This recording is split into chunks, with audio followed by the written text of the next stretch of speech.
গৌতম বুদ্ধের জীবনে ঘটা প্রত্যেকটি ঘটনা থেকে আমরা কিছু না কিছু অবশ্যই শিখতে পারি। ওনার দ্বারা বলা কথাগুলোর যদি সঠিক অর্থ বুঝতে পারা যায়, তাহলে ওই কথার মধ্যেই আমাদের জীবনে বেঁচে থাকার রহস্য লুকিয়ে আছে। গৌতম বুদ্ধকে অনেকেই এই প্রশ্নটা জিজ্ঞেস করেছে যে ঈশ্বর আছে কি নেই, আপনি ঈশ্বরকে বিশ্বাস করেন কি না। আর এই প্রশ্নের উত্তরে গৌতম বুদ্ধ প্রতিবার আলাদা আলাদা উত্তর দিতেন। আর আজকের এই ভিডিওতে আমি আপনাদের এমনই একটি ঘটনা সম্পর্কে বলবো, যেখানে গৌতম বুদ্ধকে একবার একটি শিষ্য এই প্রশ্নটাই ওনাকে জিজ্ঞেস করেছিল। তো চলুন শুরু করা যাক। একবার গৌতম বুদ্ধ ওনার দুটি প্রিয় শিষ্য আনন্দ এবং রবিকে সঙ্গে নিয়ে গ্রামের মধ্যে দিয়ে যাচ্ছিলেন। তখন ওই গ্রামের একটি লোক এসে গৌতম বুদ্ধকে জিজ্ঞেস করে, গুরুজি, সত্যিই কি ঈশ্বর আছে?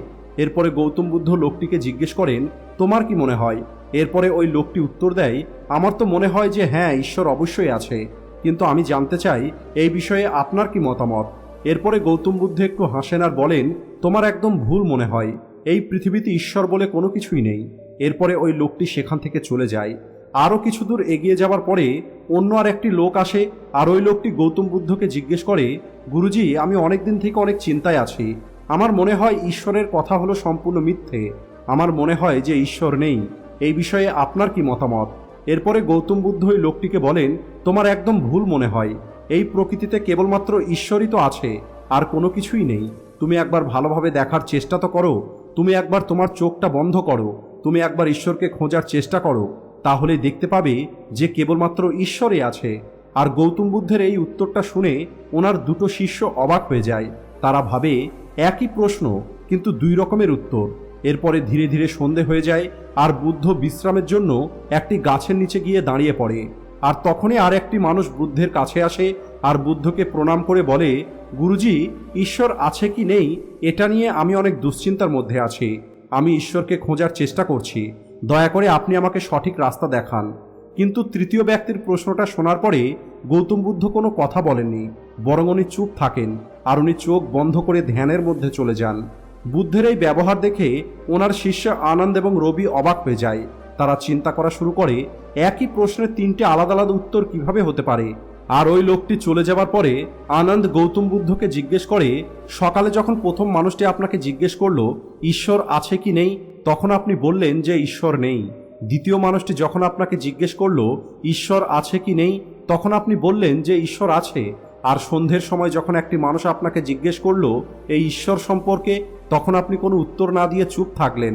গুরুজি, এই তিনটে মানুষ তো একই প্রশ্ন নিয়ে আপনার কাছে এসেছিল, কিন্তু আমরা এটা ভেবে অবাক হয়ে যাচ্ছি যে আপনি তিনটি মানুষকেই আলাদা আলাদা উত্তর দিয়েছেন, আর আমরা এই বিষয়টা একদমই বুঝতে পারিনি। দয়া করে আপনি আমাদের একটু বুঝিয়ে বলবেন। এরপরে বুদ্ধ একটু হেসে বলে, প্রথম যে মানুষটা এসেছিল সে বিশ্বাস করে নিয়েছিল যে ঈশ্বর আছে, আর আমি তার এই বিশ্বাসটা দূর করে দিতে চেয়েছিলাম। আমি চেয়েছিলাম যে সে কেবলমাত্র বিশ্বাস না করে খুঁজে দেখুক ঈশ্বর আছে কি নেই। সে কেবলমাত্র যেন ঈশ্বর আছে এটা বিশ্বাস করে বসে না থাকে, সে যেন সত্য পর্যন্ত পৌঁছাতে পারে এবং সেটাকে অনুভব করতে পারে। দ্বিতীয় ব্যক্তিটা এটা মেনে নিয়েছিল ঈশ্বরের কথা হলো সম্পূর্ণ মিথ্যে, অর্থাৎ ঈশ্বর বলে কোনো কিছুই নেই। আমি তার এই বিশ্বাসটাকে দূর করে দিতে চেয়েছি যাতে সেও খোঁজার চেষ্টা করে যে ঈশ্বর আছে কি নেই। আর তৃতীয় ব্যক্তিটা এখন সন্দেহের মধ্যে আছে, সে নিজেই খোঁজার চেষ্টা করছে ঈশ্বর আছে কি নেই। আর এই কারণে আমি তাকে কোনো উত্তর না দিয়ে চুপ থাকি, আর এখানে আমার চুপ থাকাটাই উচিত ছিল। বুদ্ধের সম্পর্কে বলা হতো উনি যে কোনো প্রশ্নের উত্তর সোজাসুজি দিতেন না, ওনার প্রতিটা উত্তর রহস্যময় হতো। আর এই সমস্ত উত্তরগুলো শোনার পরে বুদ্ধের শিষ্যগুলো বলে, আমরা ঈশ্বর সম্পর্কে আপনার কাছ থেকে শুনতে চাই। দয়া করে আপনি আমাদেরকে বলুন ঈশ্বর আছে কি নেই, আপনি ঈশ্বরে বিশ্বাস করেন কি করেন না। আর আমরা আপনাকে অনুরোধ করছি এই প্রশ্নের উত্তরটা আপনি সোজাসুজি আমাদেরকে বলবেন, যাতে আমরা সহজে বুঝতে পারি। এরপরে গৌতম বুদ্ধ একটু হাসেন আর বলেন, আমি উত্তর দেবার আগে তোমাদের একটি প্রশ্ন করতে চাই, তোমরা কি সূর্যকে বিশ্বাস করো? তখন ওই শিষ্যগুলোর মধ্যে একজন বলে, গুরুজি, এটা কেমন প্রশ্ন? এটা তো একটি ছোট শিশু বলে দিতে পারবে। সূর্য তো আমরা খালি চোখেই দেখতে পাই, এই সূর্য আমাদেরকে আলো দেয়, আমরা এই সূর্যের কারণেই বেঁচে আছি, সেটা তো আমরা সবাই দেখতে পাচ্ছি। এরপরে বুদ্ধ বলেন, যেভাবে সূর্যকে আমরা নিজের চোখে দেখতে পাই, তখন সেটাকে বিশ্বাস করি কি করি না তার কোনো প্রশ্নই ওঠে না। তাহলে ঈশ্বর আছে কি নেই এই প্রশ্নটা কেন আসলো? এর অর্থ হলো এটাই যে তোমার মনে ঈশ্বরকে নিয়ে একটি সন্দেহ আছে, কারণ ঈশ্বরকে সূর্যের মতো আমরা স্বচক্ষে দেখতে পাই না, আর তোমরা ঈশ্বরকে বুদ্ধির সাহায্যে খুঁজতে বেরিয়ে পড়েছ। আমাদের বুদ্ধি কেবলমাত্র সেই কথাটাকে বিশ্বাস করে যেটা প্রত্যক্ষভাবে আমরা দেখতে পাই, আর ঈশ্বরকে কখনোই প্রত্যক্ষভাবে দেখতে পাওয়া সম্ভব নয়। আর যদি তোমরা দেখতে পাও তাহলে সেটা ঈশ্বর হবে না। ঈশ্বরকে বিশ্বাস করি কি করি না, এই প্রশ্নটাই হলো ভুল। আর একটি ভুল প্রশ্নের সঠিক উত্তর দেওয়া সম্ভব নয়। আর যদি কোনোভাবে উত্তর দেওয়া হয় তাহলে ওই উত্তরটাও এই প্রশ্নের মতো ভুলই হবে। এরপরে শিষ্যগুলো বলে, কিন্তু গুরুজি, আমরা তো কিছুই বুঝতে পারিনি। এরপরে গৌতম বুদ্ধ বলেন, ঈশ্বরকে কখনোই মানা সম্ভব নয়, বরং ঈশ্বরকে জানা সম্ভব। যদি তোমাদের প্রশ্ন এটা হতো যে আমি ঈশ্বরকে জানতে চাই, তাহলে আমি তোমাদেরকে সাহায্য করতে পারতাম। এই পৃথিবীতে যারাই কোনো কিছু মানে তারা সেটার সম্পর্কে আর জানতে পারে না। যাদের নিজস্ব কোনো বুদ্ধি থাকে না তারা সত্যিটা কখনোই জানতে পারবে না। তারাই কেবল সত্যিটা জানতে পারবে যারা প্রতিনিয়ত খুঁজে বেড়াবে। কোনো কিছু জানার যাত্রাটা কঠিন, কিন্তু মানাটা অনেক সহজ। কারণ কোনো কিছু মানতে না খরচ করতে হয়, না পরিশ্রম করতে হয়। কেউ আপনাকে বলে দিয়েছে অথবা বুঝিয়ে দিয়েছে আর আপনি সেটা মেনে নিয়েছেন। কিন্তু যারা মেনে নিয়ে দাঁড়িয়ে পড়ে সেই মানুষগুলো হলো সবথেকে হতভাগা মানুষ। বুদ্ধি ছাড়া জ্ঞানের কোনো মূল্য হয় না। এরপরে পরের দিন সকালে ওই তৃতীয় লোকটি পুনরায় আসে আর বুদ্ধকে জিজ্ঞেস করে, গুরুজি, আপনি সন্ধ্যের সময় চুপ হয়ে গেছিলেন। আমার জীবনের কেবলমাত্র একটি লক্ষ্য থেকেছে যে আমি ঈশ্বরকে খুঁজে পাবো। ঈশ্বর কোথায় আছে, উনি কি রকমের? আমি শুনেছি আপনি ব্রহ্মজ্ঞান অর্জন করেছেন, তাই আমার মনে হয় আপনি অবশ্যই ঈশ্বরের সঙ্গে দেখা করেছেন। আর এই কারণেই আপনি কি ঈশ্বরকে খুঁজতে আমাকে সাহায্য করবেন? এরপরে বুদ্ধ ওই লোকটিকে বলেন, যাকে তুমি খুঁজছো তাকে তুমি কোথায় কোথায় খুঁজেছ? তখন ওই লোকটি বলে, গুরুজি, আমি সমস্ত তীর্থক্ষেত্র, সমস্ত মন্দির, এছাড়া সমস্ত পৃথিবী ভ্রমণ করেছি। আমি সেই সমস্ত কাজ করেছি যে কাজগুলো ঈশ্বর প্রাপ্তির জন্য আমাকে করতে বলা হয়েছিল, কিন্তু তারপরেও আমি আজ পর্যন্ত ঈশ্বরকে খুঁজে পাইনি। আর তখন আমাকে কেউ একজন বলেছিল আপনার সম্পর্কে, আপনি ব্রহ্মজ্ঞান অর্জন করেছেন। এর অর্থ হলো আপনি ঈশ্বরকে অবশ্যই দেখেছেন, তাই আপনি কি আমাকে সাহায্য করবেন? এরপরে বুদ্ধ বলেন, আমার একটি সাদা মতি হারিয়ে গেছে আর আমি ওই মতিটাকেই খোঁজার চেষ্টা করছি। তুমি কি ওই মতিটাকে খুঁজতে আমাকে সাহায্য করবে?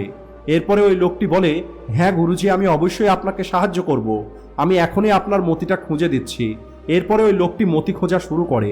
ধীরে ধীরে সময় পার হতে থাকে আর দীর্ঘ সময় পর্যন্ত খোঁজার পরেও ওই মতিটা খুঁজে পাওয়া যায়নি। এরপরে ওই লোকটি বুদ্ধের কাছে ফিরে আসে আর বুদ্ধকে বলে, আমি অনেক খুঁজেছি, কিন্তু আমি ওই মতিটা খুঁজে পাইনি। এটা শোনার পরে বুদ্ধ বলেন, যখন তুমি ওই মতিটা আমাকে খুঁজে দিয়ে যাবে তখনই আমি তোমাকে কোনো সাহায্য করতে পারবো। এরপরে ওই লোকটি পুনরায় মতি খোঁজা শুরু করে দেয়। কিন্তু অনেকটা সময় পার হয়ে যাওয়ার পরে ওই লোকটি বুদ্ধের কাছে এসে বলে, আপনি একটু মনে করে আমাকে বলুন ওই মতিটা আপনি কোথায় হারিয়েছিলেন? এরপরে বুদ্ধ একটু হেসে বলেন, ওই মতিটা তো আমার কুঠিরের মধ্যে হারিয়েছে। এরপরে ওই লোকটি অবাক হয়ে বলে, আপনি কি আমাকে মূর্খ তৈরি করছেন? আপনি কেবলমাত্র জ্ঞানী হবার অভিনয় করছেন। আপনি এতটুকুও জানেন না যে জিনিসটা আপনার কুঠিরের মধ্যে হারিয়েছে সেটা আপনি বাইরে খুঁজে কিভাবে পাবেন? সেটা আপনি আপনার ওই কুঠিরের মধ্যেই পাবেন। আপনার ওই কুঠিরের মধ্যেই খোঁজা উচিত ছিল। এরপরে বুদ্ধ একটু হেসে বলেন, আমিও তো তোমাকে এটাই বোঝাতে চাইছিলাম, যেটা তোমার ভিতরে হারিয়েছে সেটা তুমি বাইরে কি করে খুঁজে পাবে? তুমি অনেক বছর পর্যন্ত বাইরে খুঁজেছো। তুমি কি একদিনের জন্য সেটা নিজের ভিতরে খোঁজার চেষ্টা করেছো? তুমি তোমার ভিতরে খোঁজো, তাহলেই তুমি সেই জ্ঞানটা পেয়ে যাবে। এটা শুনে ওই লোকটি বলে, গুরুজি, আপনার কথা তো আমি বুঝতে পেরেছি, কিন্তু এখন আমি এটা বুঝতে পারছি না যে আমি আমার ভিতরে কি খুঁজবো। এরপরে বুদ্ধ বলেন, তুমি ঈশ্বরকে খুঁজতে চেয়েছিলে, কিন্তু তুমি কি কখনো নিজেকে খুঁজেছো? এরপরে ওই লোকটি বলে, আমি নিজেকে তো জানি, আমি আমার নাম, পরিচয় সবকিছু জানি। আমি আমার সম্পর্কে কোনো কিছুই ভুলে যাইনি, তাই আমি আমার নিজের সম্পর্কে আর কি জানবো? এরপরে বুদ্ধ বলেন, এখন তুমি আমাকে বলো, এই মুহূর্তে তোমার সব থেকে কাছে কে আছে? এরপরে ওই লোকটি বলে, এই সময় তো আপনি আমার সব থেকে কাছে আছেন। এরপরে বুদ্ধ বলেন, তার থেকেও কাছে কে আছে? এরপরে লোকটি বলে, আপনার থেকে কাছে তো কেবলমাত্র হাওয়া আছে। এরপরে বুদ্ধ বলেন, তার থেকেও কাছে কে আছে? এরপরে ওই লোকটি একটু চিন্তা করে বলে, তার থেকেও কাছে তো আমার পোশাক আছে। এরপরে বুদ্ধ বলেন, এর থেকেও কাছে কি আছে?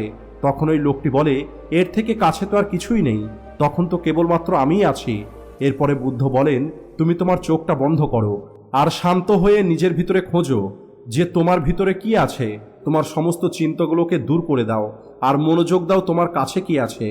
আর কিছু সময় পর যখন বুদ্ধ ওই লোকটিকে জিজ্ঞেস করে যে তোমার সব থেকে কাছে কি আছে, তখন ওই লোকটি বলে, প্রথমে তোমার মনে হচ্ছিল নিঃশ্বাস সব থেকে আমার কাছে আছে, কিন্তু ধীরে ধীরে আমার নিঃশ্বাস আমার থেকে দূরে চলে গেছে। আর তখন আমার এমন মনে হয়েছে আমার হৃদস্পন্দন আমার সব থেকে কাছে আছে, কিন্তু ধীরে ধীরে সেটাও আমার থেকে দূরে চলে গেছে।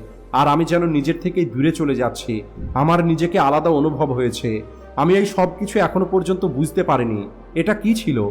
এরপরে বুদ্ধ একটু হাসে আর বলে, এখন তুমি সঠিক রাস্তায় খুঁজছো। খুব দ্রুত তুমি তোমার মতিটা পেয়ে যাবে। যেটা তুমি বুঝতে পারছিলে না সেটা তুমি বুঝতে পেরে যাবে। এটা শোনার পরে ওই লোকটি বুদ্ধকে বলেন, গুরুজি, আপনি আমাকে সঠিক রাস্তা দেখিয়েছেন, এর জন্য আপনাকে অসংখ্য ধন্যবাদ। আর এরপরে লোকটি সেখান থেকে চলে যায়। বুদ্ধ বলেন, ঈশ্বরকে কেবল মানলে হবে না, বরং ঈশ্বরকে জানতে হবে।